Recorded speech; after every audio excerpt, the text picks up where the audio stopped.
காஞ்சி மகா சுவாமிகள் அருளிய தெய்வத்தின் குரல் பாகம் 2 பகுதி 95. சகுனம் நிமித்தம். ஜோதிஷ சாஸ்திரத்தில் சம்ஹிதா ஸ்கந்தம் என்று ஒரு பிரிவு இருக்கிறது என்றேன் அல்லவா? ஜலம் எங்கே ஓடுகிறது? பூமிக்குள் நதி அண்டர் கரண்டாக எங்கெங்கோ போகிறது. உள்ளே ஜலம் இருப்பதற்கு மேலே என்னென்ன அடையாளம் இருக்கும் என்பவைகளை போன்ற பல விஷயங்கள் அதில் சொல்லப்பட்டிருக்கின்றன. வாசனை திரவியங்கள் செய்யும் விதம், வீடு கட்டும் அளவு, சகுன சாஸ்திரம், நிமித்த சாஸ்திரம் முதலிய எல்லாம் இந்த சம்ஹிதையில் சொல்லப்படும். சகுனம் வேறு, நிமித்தம் வேறு. நிமித்தம் என்பதுதான் வரப்போவதை ஏதோ ஒரு தினுசில் அடையாளம் காட்டுவதற்கு பொது பெயர். அதில் ஒரு வகையே சகுனம். சகுனம் என்பதற்கு பக்ஷி என்பது அர்த்தம். பக்ஷிகளால் ஏற்படும் நிமித்தங்களுக்குத்தான் சகுனம் என்று பெயர். உலகத்தில் ஒன்றுக்கொன்று சம்பந்தமில்லாத வஸ்து ஒன்றும் இல்லை. நடக்கும் காரியங்களும் அப்படியே. சரியான கணக்கு தெரிந்தால் எல்லாம் தெரிந்து கொள்ளலாம். உலகத்தில் நடப்பவையெல்லாம் ஒரே ஒருவனுடைய ஆக்ஞையால் தான் நடக்கின்றன. ஒரே கணக்காக நடக்கின்றன. அதனால் ஒரு காரியத்தை கொண்டு மற்ற எல்லாவற்றையும் கண்டுபிடிக்கலாம். கைரேகை, ஆரூடம், கிரகநிலை முதலிய எல்லாம் ஒன்றுக்கொன்று சம்பந்தமுடையனவாகவே இருக்கின்றன.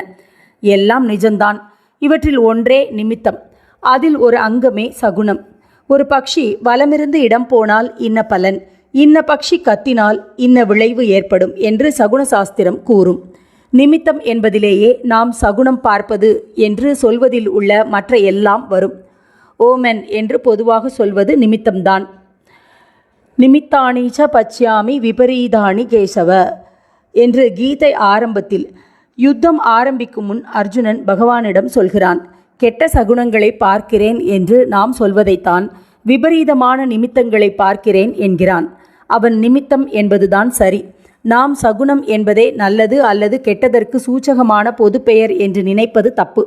இந்த சூச்சகங்களில் பட்சிகளால் விளைவது மட்டுமே சகுனம். ஒரு பூனை குறுக்கே போனால் அது நிமித்தம். கருடன் குறுக்கே போனால் அது சகுனம். பிற்பாடு பகவானும் அர்ஜுனனிடம் நிமித்தத்தை பற்றி சொல்கிறார்.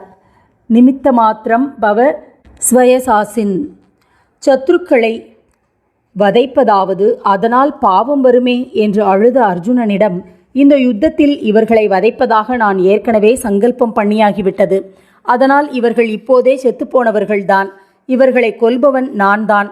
நீ வெறும் கருவி மாத்திரமாக இரு என்று பகவான் சொல்கிறபோது நிமித்த மாத்திரம் பவ என்கிறார். அதனால் நிமித்தம் என்பது அதுவே பலனை உண்டாக்குவதில்லை, இன்னொன்று நிச்சயம் பண்ணிவிட்ட பலனை அது வெளிப்பட தெரிவிக்கிறது என்றே ஆகிறது. இதேபோல நம்முடைய பூர்வ கர்ம பலனைத்தான் நிமித்தங்கள் யாவும் தெரிவிக்கின்றன. சுருக்கமாக சொன்னால் 3 ஸ்கந்தங்களில் பொதுவாக கணிதத்தையும் கிரக கதிகளையும் சொல்லுவது சித்தாந்தம். தனித்தனியாக மனிதனுடைய சுகதுக்க பலனை சொல்லுவது ஹோரை அல்லது ஜாதகம். ஹோராவிலிருந்துதான் ஜாதகமே ஹாரோஸ்கோப் எனப்படுகிறது.